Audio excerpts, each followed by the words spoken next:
The agriculture sector in Pakistan studies for a 4-year BS program covers economic contribution, major crop cycle and livestock production. اس کا اردو زبان میں مطلب ہے زراعت پاکستان کے مطالعہ میں 4 سالہ BS پروگرام کا حصہ ہے، جس میں معاشی کردار، اہم فصلوں کے موسم اور مویشیوں کی پیداوار شامل ہیں.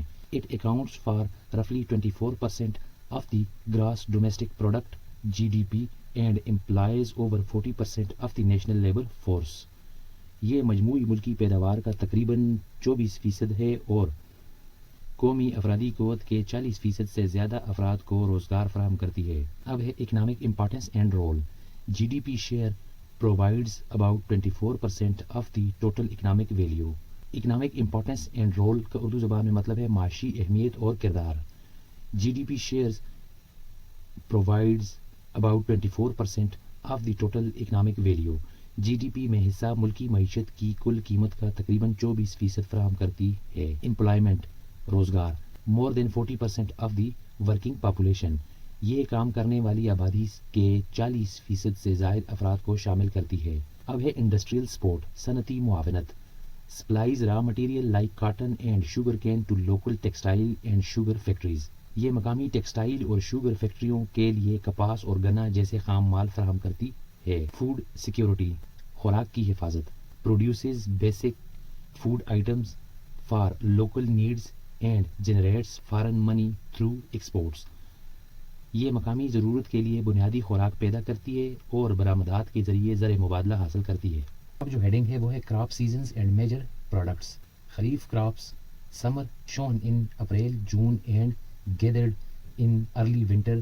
کی examples include rice, cotton, maize and sugar cane. Kharif کی فصلیں موسم گرما یہ اپریل تا جون کاشت کی جاتی ہیں اور موسم سرما کے آغاز میں کاٹی جاتی ہیں. اہم مثالیں چاول، کپاس، مکئی اور گنا ہیں. Rabi crops winter sown in October to December and gathered in April to May. Key example include wheat, gram and oil seeds. Rabi کی فصلیں موسم سرما یہ اکتوبر تا دسمبر کاشت کی جاتی ہیں اور اپریل تا مئی کاٹی جاتی ہیں. اہم مثالیں گندم، چنا اور تیلدار بیج ہیں. اب ہے پرائمری ییلڈز.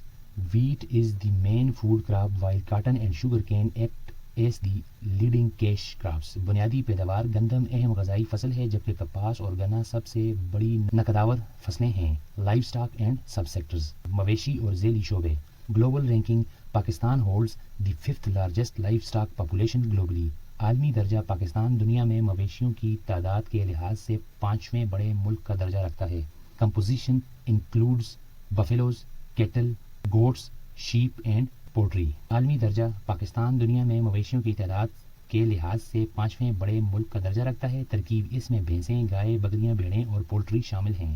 ویلیو ایڈیشن اضافی شدہ قیمت. Contributes more than 60% of the total agricultural value. زراعت کی کل قیمت کا 60% سے زائد حصہ فراہم کرتی ہیں. میجر چیلنجز اہم چیلنجز. Storages in canal water and old irrigation system. پانی کی قلت، نہری پانی کی کمی اور پرانے آبپاشی کے نظام.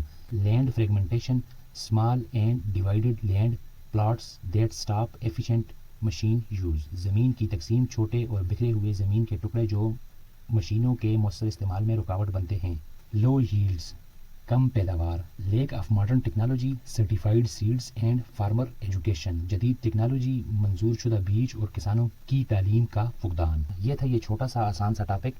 یہ مکمل ٹاپک ہے. آپ نے جب بھی کسی امتحان یا کسی پرچے کی تیاری کرنی ہو تو آپ نے اس سے کرنی ہے جو آپ کا مکمل سلیبس ہے. اس کے علاوہ ادھر ادھر سے ریسرچ جو ہے وہ آپ کے لیے کنفیوژن کا باعث بنتی ہے اور اس سے آپ کو پھر وقتی طور پر یاد بھی نہیں ہوتا اور امتحانات میں اسی وجہ سے آپ کے نمبر بھی کم آتے ہیں. سلیبس کی اسٹڈی امتحانی نقطۂ نظر سے کافی ہوتی ہے.